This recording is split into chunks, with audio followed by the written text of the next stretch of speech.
और प्रभु जी, भक्ति में जैसे हम भक्ति कर रहे हैं तो हमें अभी तक वो रस तो नहीं मिला है प्रेम का। तो हम जैसे किसी भी पर आपने जैसे बताया कि स्वर्ग और मुक्ति तो हमने देखा नहीं, तो हम बोलते हैं कि नहीं नहीं चाहिए। लेकिन जैसे आपने बताया मर्सिडीज और BMW, तो उसकी चाह रखते हैं। लेकिन किसी प्रकार अगर हम इस भौतिक संसार से, ये मटेरियल से अगर बच भी गए, तो इसकी क्या गारंटी है कि स्वर्ग का सुख देखकर हम उससे प्रभावित नहीं होंगे? क्या गारंटी है, ये प्रश्न है। गारंटी है आपका भक्ति में चित्त लगना, तब गारंटी है। एकांतिक हो गए आप, आपका निश्चित चित्त नहीं लगेगा, निश्चित। और आपके पास सतत मंत्र रहेगा। जब एकांतिक हो जाएंगे ना आप, तो आप उस मंत्र आपकी जीवा पर सतत चालू होगा। या आप किसी के साथ बात कर रहे हैं, लेकिन आपके चित्त में वो मंत्र चालू है। एक यंत्र की भांति आप देखते, एक स्वप्न की भांति आप संसार में व्यवहार करेंगे। एकांतिक होने पर यह सबसे पहले होगा कि संसार को व्यक्ति स्वप्न जैसा सोचता है। इसमें कुछ लेना नहीं है, लेकिन क्या करे, निपटा दो इसको, कोई रस नहीं उनमें। हाँ, उसको कहते हैं एकांतिक। और वो होने पर कभी भी आप आकर्षित भी होंगे ना, तो हरिनाम प्रभु की कृपा है कि आपको वहां आसक्ति उत्पन्न होने नहीं देगा। ये तो सनातन गोस्वामी महाराज भागवतम में लिखे, जहां जहां ब्रज कुमार जाता है वहां अनासक्त हो जाता है, क्योंकि ये मंत्र का पावर था। इच्छा तो होती है ना। जब जगन्नाथपुरी पहुंचे और जगन्नाथ देव का दर्शन करके एक भिखारी के रूप में आए थे, कुछ नहीं था उनके पास, तो वहां जगन्नाथ जी को दर्शन करके इतना उनको आनंद हो रहा था, इतना आनंद हो रहा था, परमानंद में मग्न हो रहा था।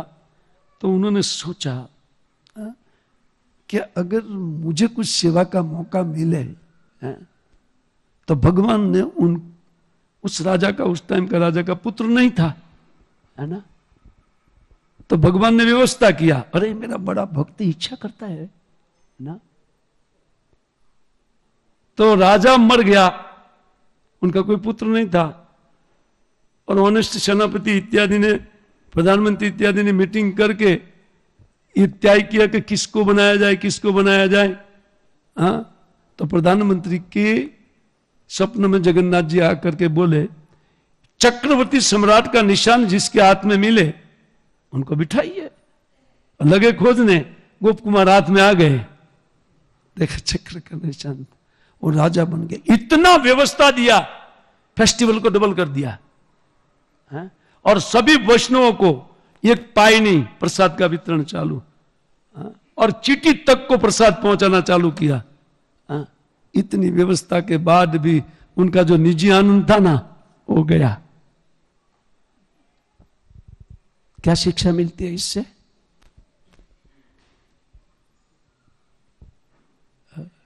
अब आप समझ लीजिए, मैं खुलकर नहीं बोलना चाहता हूं।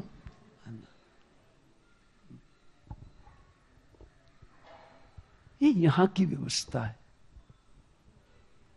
ये व्यवस्था व्यक्ति को चिंता में डालेगी ही डालेगी, भले ही भगवान की सेवा की व्यवस्था है।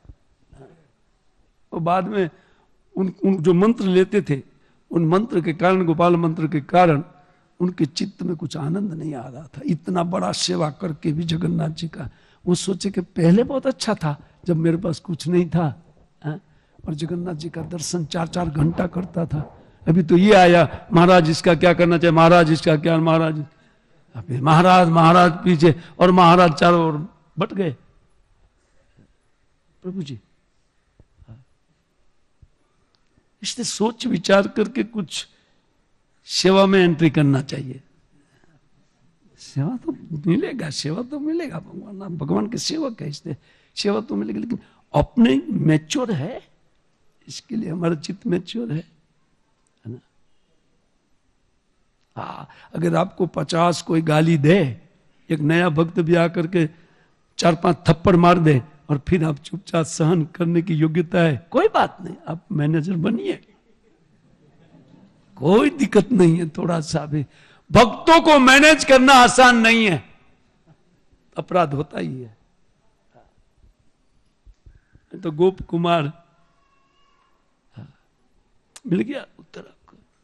दूसरी लाइन पर जा रहा है प्रवचन, नहीं ले जाना चाहता।